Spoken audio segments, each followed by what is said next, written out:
I'm Locky from the Center for Applied English Studies at the University of Hong Kong. Now, I have a very simple content with four main things. First is what is creativity. Then second one, I will be introducing the creativity in register cube framework. The third one will be an analytical framework for creativity in multimodal text. And then finally, a conclusion. So I think the big question is what is creativity in the first place, right? Now, I'll be comparing the definitions of creativity in applied linguistics versus that in systemic functional linguistics. So we have to start with the definitions from applied linguistics first, because, well, as we know that in systemic functional linguistics, we don't have a term called creativity, or not very well known at least. So in applied linguistics, creativity is defined as the interplay between the forming and reforming of patterns, according to Carter, 2004, in a text of any medium. So as you can see from the Venn diagram, creativity is basically the big brother of multimodal creativity, linguistic creativity, and verbal creativity. Now, multimodal creativity, as the word goes, is a combination of various modes. For example, in tele or cinematography, painting, sculptures, it can refer to body language, gaze, depth of field, color, camera angle, acting performance. In music and songs, it can be the rhythm, the beats, the key, the tempo, the vocal, lyrics. And digital arts can be the algorithm, the color, strokes, fonts, graphic symbols, and visualizations, of course. Then, so in the general, the foci will be the interrelations between semiotic resources in construing creativity. As for linguistic creativity, would be considered as those in spoken and written, and are definitely language related. For example, we're going back to the telecinematography, it would be the scripts or dialogues. Music and songs will be about the lyrics. And the general foci for that will be looking at repetitions of lexical items in co-constructed conversation according to Tenon, looking at neologisms, word blend, metaphor, and other various forms of figure of speech and wordplay, according to Carter, 2004. Now, so verbal creativity might be the one that we SFL linguists are most familiar with because it's related to spoken. For example, in speech, we can be looking at monologues of public speeches or dialogues of everyday common talk. Even in applied linguistics, the general approach would be qualitative. And if it's involving corpus or corpora, then it will be looking at these text transcribed speeches.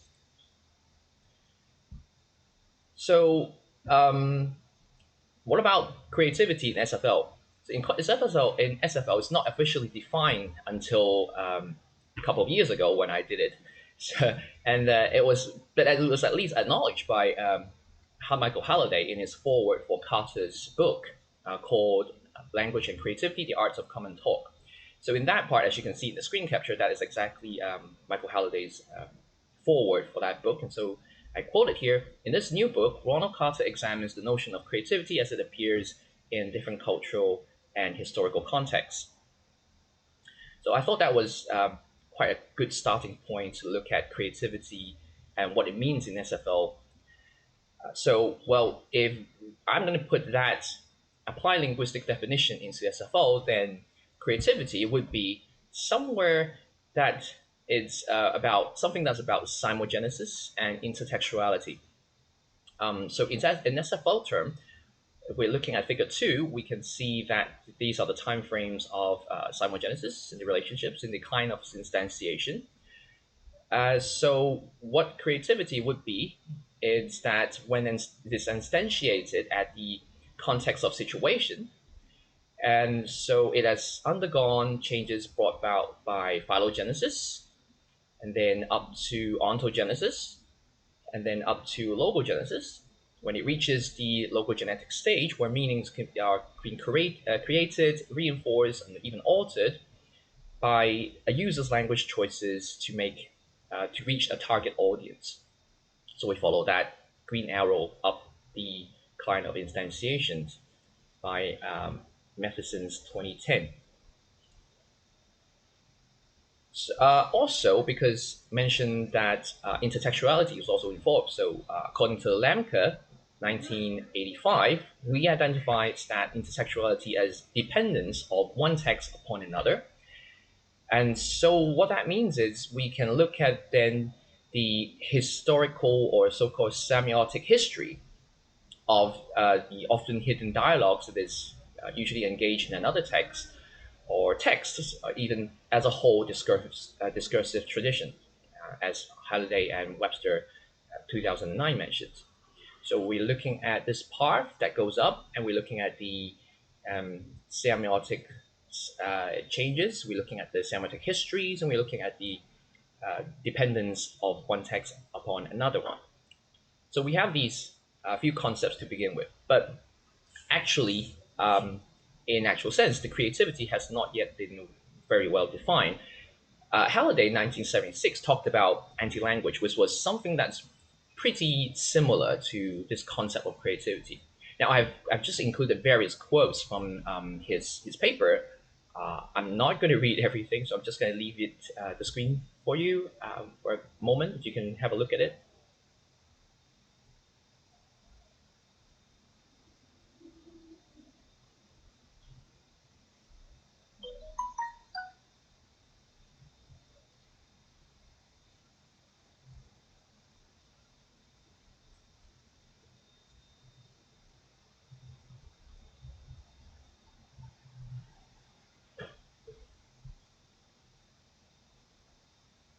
Right. So I hope you have enough time to have a look at it. I have highlighted or actually changed the color of some of the keywords that are going to be relevant for this presentation. We're looking at how new words are used for or in place of the old, or old words that has been relexicalized or over-lexicalized to give different meanings. We're looking at foregrounding, which is mostly related to interpersonal meanings. We're looking at the fact that it creates an alternative reality, and also recording in progress, how it opposes established norms. Right. So I'm just including this diagram here for you if you are interested in the difference between language and anti-language by Halliday.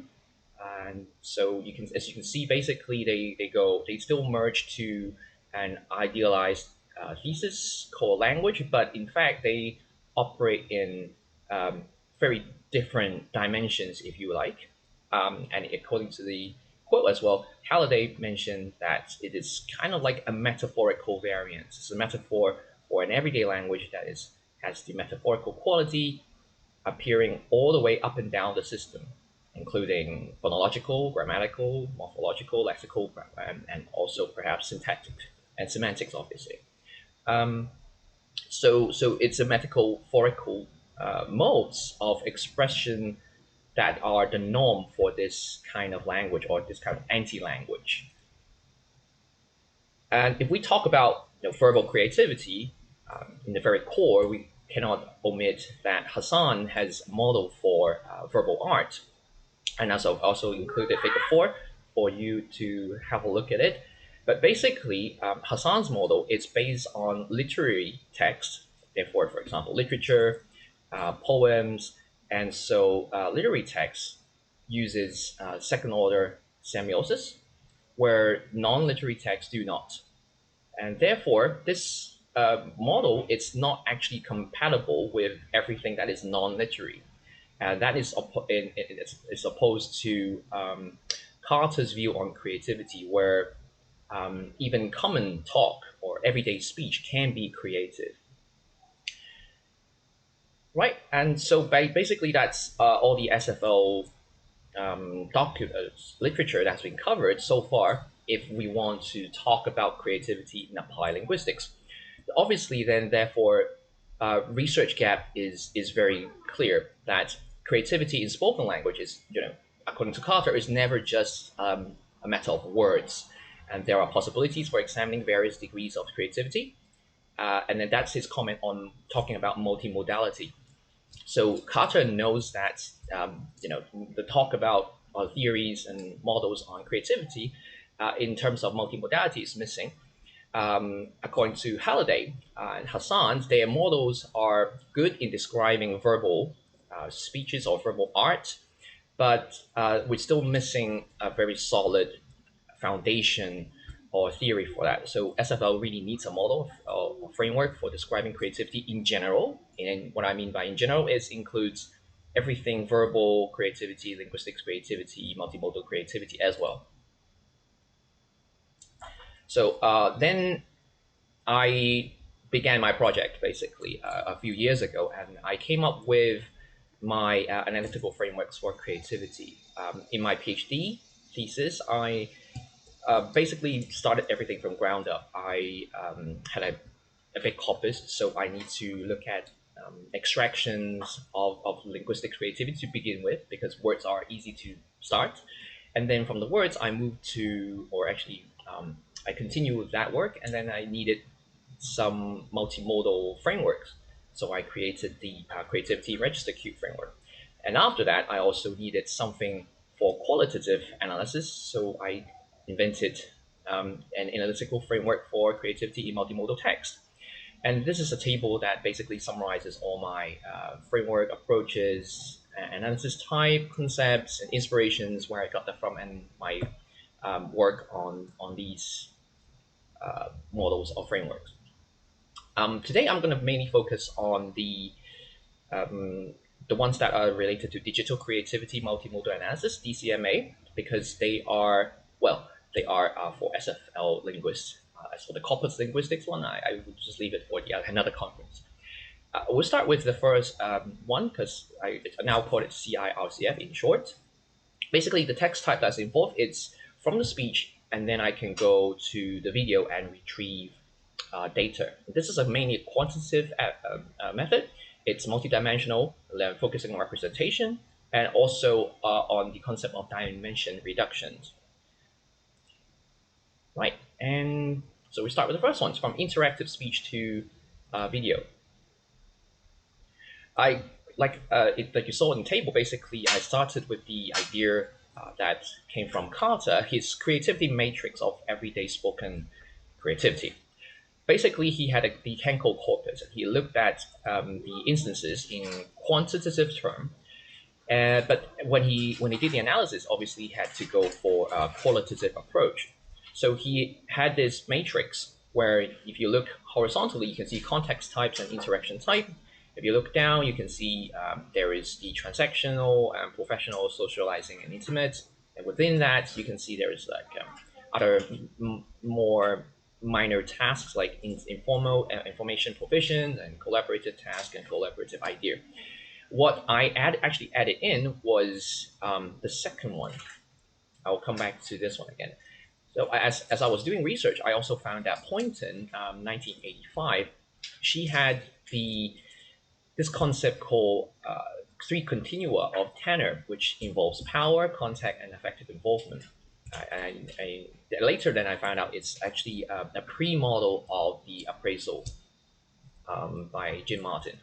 But well, since we have it here, power equal to unequal, contact frequent to occasional, in affective involvement high to low.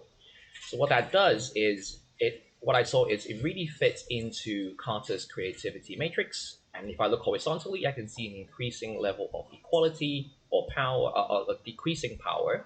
If I look down the column, I can see there is an increasing level of intimacy or affective involvement. If I look diagonally, I can see that is an increasing level of contact. Now, I have these numbers here that doesn't actually belong to Carter's work, because in actual Carter's work, he has a lot of actual examples put into these cells. So I'm just taking them out and making it maybe slightly relevant to this talk. And then, so after I see that these two can be merged together, I assign these 12 numbers. I just call them like grid number. And so this will actually help me to do dimension reduction later on if I have a lot of parameters. And so Carter, Poynton, finally, it's Matheson's registerial cartography, focusing on the field. Now, in his theory, in his model, he has these 8 permeable fields of activity. or if you like, social semiotic processes within a context. So what happens is, if I have enough data and I can analyze each of the instances of the creativity, I can actually turn all that or combine all that into a three-dimensional model. Where if you look at this bigger graph here, you can see that affective involvement becomes the x-axis, and then power becomes the y-axis, and then contact becomes the z-axis. So we have when we plot these data on this three-dimensional graph, we can have a line of creativity where we can see how power, contact, and affective involvement are related to the concept of creativity. And under the client of creativity, if we want, we can actually plot these rainbow color, which then represents Matheson's registerial cartography. So basically, for example, if we take this one, we can see that from this particular data, sharing has the largest amount of percentages under the client of creativity, which means most instances are about sharing. And also, where the sharings are prominent, we can see that usually it has a very high level of affective involvement, where power is mostly equal between interlocutors, and also the contact between these interlocutors are frequent. So, in a sense, that maybe family or friends, and when they have less power distance, they tend to be more capable or more willing to be creative in their speech.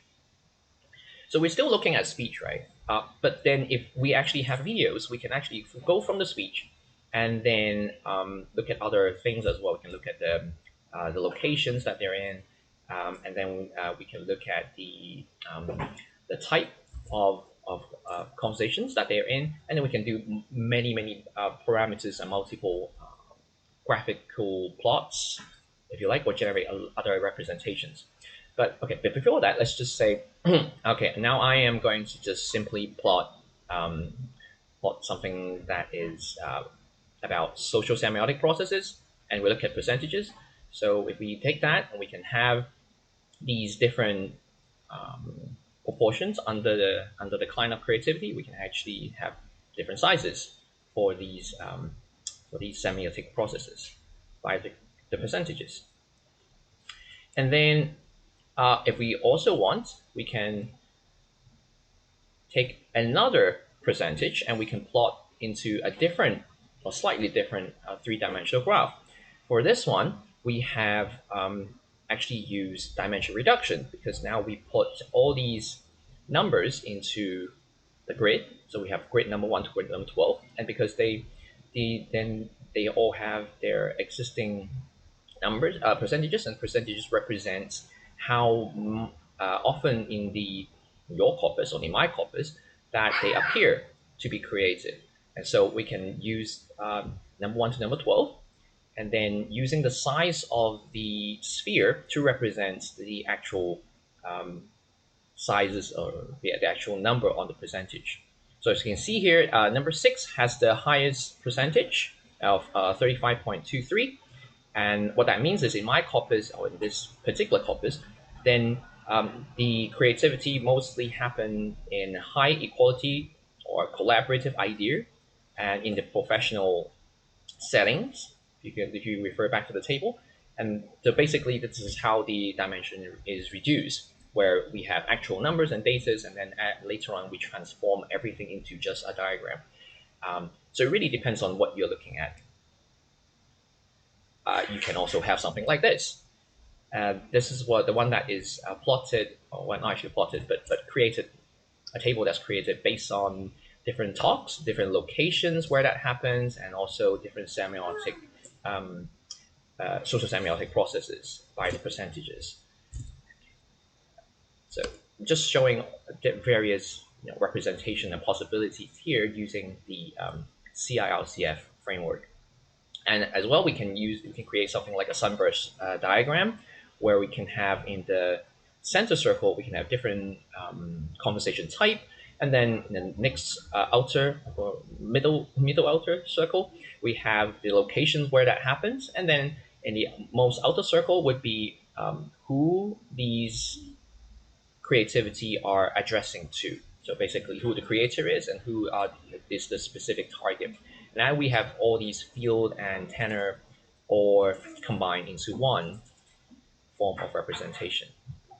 So that was the CRLCF, where actually you can be very freely in terms of creating visualizations and possibilities, because there are so many different field modes and tenor variables or parameters you can have, so you can be very creative even with your visualizations. But that's mostly quantitative, as you can see. What about qualitative?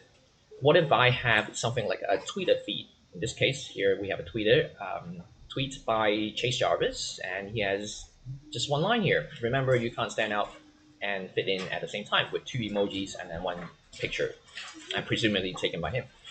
Then we need something of a qualitative analysis to handle this. So I have then come up with this AFCMT, Analytical Framework for Creativity in Multimodal Text. And so with this, I can analyze creativity that is beyond just words.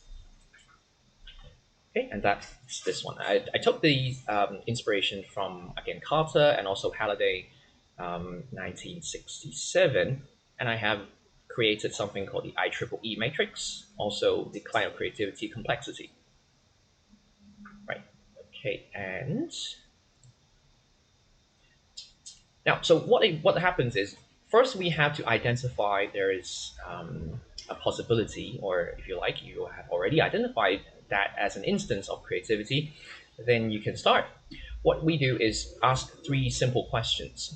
What type of creativity does it belong to? If by means of type of creativity, we're looking at Carter's definition of that, whether it's pattern forming or pattern reforming. And then I will ask the second question is, what are the formula of creativity construction? Is implicit or explicit? This could be a bit tricky, but actually it's just the beginning that's tricky. After that, it's pretty simple. With example, I'll be able to illustrate this better. So let's keep that to the example a bit later. In terms of reference style, we have exo-reference or endo-reference, and this is taken from Halliday's 1967, and I think most of you are familiar with that. It's basically information status, new and given. And after we ask these three questions, we can then come to the client of creativity, or now it just in short form CCC, and then we check the level of that in difficulty or complexity in CCC. Right. So in CCC, there are 4 levels. And what that means is as we go up the climb, it's going to be more difficult for readers to understand. Level 1 is the easiest, when the creativity construction formula of that is explicit and references are internal, or if you like given, then it's endo-reference, then it's level 1, so easiest. Followed by the next level that gets slightly difficult would be when it's still explicit, how the creativity is constructed, but it's exo-reference. So references that are new and are not explicitly given to the target. And then we go up, implicit and endo-reference, and implicit and exo-reference. So implicit and exo-reference are the most difficult because you don't know how the creativity is created, and you don't get any information given to you as you analyze certain image. So we're coming back to this one. This is by Chase Jarvis, and we can see mostly we look at the keyword first, and stand out and fit in. And we'll see that stand out and fit in actually forms a pattern with the image because, well, we have the tree right at the top of the hill that stands out, and the tree is trying to fit into the environment. So these two are together, and therefore they are endo-referenced. They form pattern because the text and the image, they kind of pair together. But then in order to understand this picture, we need to know how the connections are formed, right? And connections are formed implicitly because Chase Jarvis never told us to, hey, stand out and fit in actually points to the tree. Go take a look at that one. So he never said that, therefore it's implicit. Now that's an easy example, but what about more difficult examples, and it can be very difficult in this case. This is a tweet by Elon Musk talking about something something. As you can see on top, there is a sort of cloud, and what is that? Well, if we analyze it, then we see that this is a pattern reforming creativity. Why? Because that first emoji is dash, actually. And then the second one is a colorful purple dot dot dot. It's called a Milky Way emoji. So if you search for it, you have to search for dash and Milky Way. And then that reforms the meaning of the emoji because he's not talking about dashing. He's not talking about Milky Way. He's talking about air and space. Right. So that is, in a sense, it's explicit enough for us to understand because almost immediately you catch the meaning. Okay, so I have to look for not dash and Milky Way. I'm actually looking at airspace here. It's quite explicit. But and again, it's endo-referenced because how do you know that? It's, well, you have to look at multiple things, right? You look at the emojis, you look at the picture, you look at the word in there, so you get that meaning. But the meaning has been reformed in the sense that emojis are no longer called dash or Milky Way. So we will refer to the CCC level, it's CCC level 1. However, there are multiple things that's happening here. There's also the pattern forming, where you actually look at the picture and then you see, okay, there's air, there's space. An airspace museum pointing to the sign there is actually a connection, really not air and space, but air and space with aero and astral, right? And so that is an implicit kind of direction, and so is endo-reference still. It's still with the picture, within the picture itself. And we're checking the CCC, it will be level 3. And then the third one, if you more careful, you can also see that, hey, the green, now a green box covering the circling around the air and space museum, that is how meaning has changed from air and space to aero and astral. So this is on the sign alone, we have to understand there is a change of meanings actually, and so that is implicit. Still, it's endo-referenced. Finally, we have all the connections, everything together, where we connect the dots between emoji to the space that is inside the background picture, all that's air and space in there, and then connecting to the sign, and then the sign also connects back to the emoji.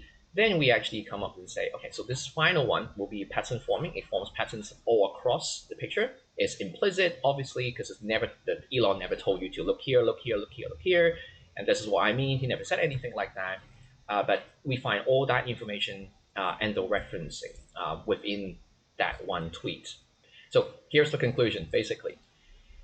And so what basically has been completed in this talk, hopefully, will be that CIRCF and AFCMT form the basis of what I call the Digital Creativity Multimodal Analysis, DCMA. And these two tools are very useful SFL-based models and frameworks for analyzing creativity, and as well, if you like, the applied linguistics and SFL context. The third point is that they fill the research gap I've mentioned in this earlier on in this talk. And users need not be experts of SFL. If you remember that all the examples I've gone through, you basically need not know anything about SFL or need not be expert of SFL, but you can still apply these models, which is why it's very flexible and can be used by many people. And you can all use that to analyze different arts as well. Then the next point is that it can be applied to a wide range of multimodal texts. As you can see, it can be applied to spoken, written, video, music, songs, artwork, graphics, images, digital creativity, or internet text. Finally, my final point would be it facilitates both quantitative and qualitative method of research. And that's the end of my talk. Here are some references, and then more references.